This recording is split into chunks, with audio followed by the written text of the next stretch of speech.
There we go. All right. I don't know how to talk without my fucking hands. I don't know how to do it. All right. You ready? Yep. 3, 2, 1. Hey everyone, I'm Lance Morgan, owner-operator of Morgan Made Solutions, and I have with me today. Hi everyone, I'm Josh Whitmer, all the pews, product support, and a little bit of R&D. We're going to jump right into the flagship product of Morgan Made Solutions. Yeah, so I've gotten a couple questions, well actually more than a couple, on how to set up a rifle sling. If it's our sling, even better. Thanks for your purchase, thanks for your business. I hope to earn it again. But we're just going to go over how to properly have it on the rifle and just a quick manual of arms. So I'm just going to go ahead and grab my home defense setup, which is an 11.5 inch with a permanently affixed suppressor. So when setting up the sling, you'll see it'll come packaged to you. You'll have the adjuster buckle, will have paracord on it. This goes forward on the rifle. Now, it is your choice whether to have it up front, in the middle if you have a QD socket for it, or in the rear. I prefer the QD socket closest to the upper receiver. And then basically affixing the sling to the stock. Now you can do this by using a QD, just like I have up front, or by fishing the nylon by fishing the webbing through the stock and then back through the tri-glide. Very simple to set up. Now, to set it up properly to you, you're going to take, you'll see on the rear there are 2 tri-glides. The middlemost tri-glide is to open it up or to close it, and this is a permanent adjustment. This is not going to move after you set it, so this is a set it and forget it.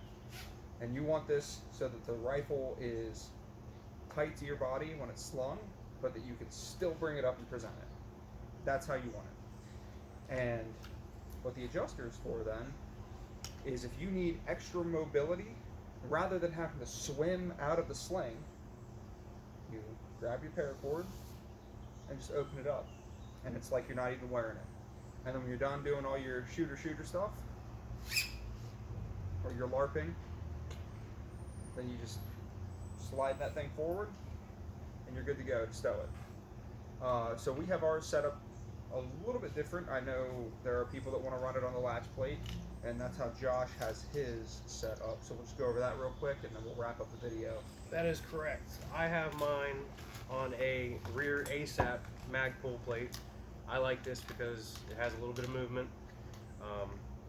And then I also have it on the rearmost QD socket, running it tight to the body. This provides for me a little bit more stabilization. To each their own though. There's no per se wrong way. Find what works for you. You could also run it forward, but I like this because it runs tight and I can still present it, and this just is what works for me on this particular rifle. Yeah, that way gives you a little bit extra mobility, but there are trade-offs of everything,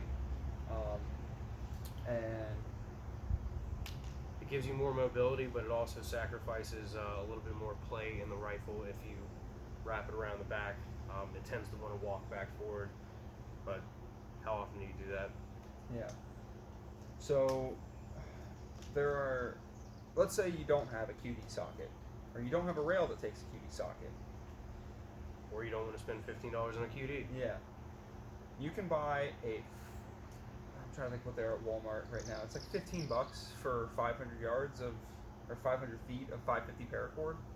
If that, yeah. Yeah, so you just buy some 550 paracord. You're going to see that this has got the closest thing to an F-Mark sight post. So let's say you have a front sight post and gas block all in one, and a carbine length or mid-length, whatever, handguard. What you would do is you would take the paracord and you would run it through, loop it so you have a loop, and then you would run the sling through that. And there, it's attached to the rifle. It's not, it doesn't have to be rocket science. Everyone that's selling you some new whiz-bang gizmo, you might not need it. I mean, I have paracord on some of my rifles, not seen here. That's how they did it in Mogadishu. Yeah, it's just there's not a problem with it, you know. Just because you have the Gucci gear doesn't mean the rifle's any better or worse. If it's affixed securely, it's affixed securely. So I hope that helps answer any questions that any of you may have had.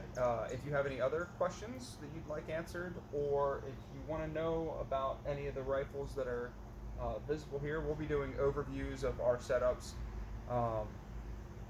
We have bought enough stuff and been disappointed by enough stuff that I feel that we can steer people in the right direction. So anyway, without wasting any more of your time, I am Lance Morgan of Morgan Made Solutions, And I am Josh Whitmer, all the pews. and you stay classy, San Diego. That's gotta be good. That's gotta be good.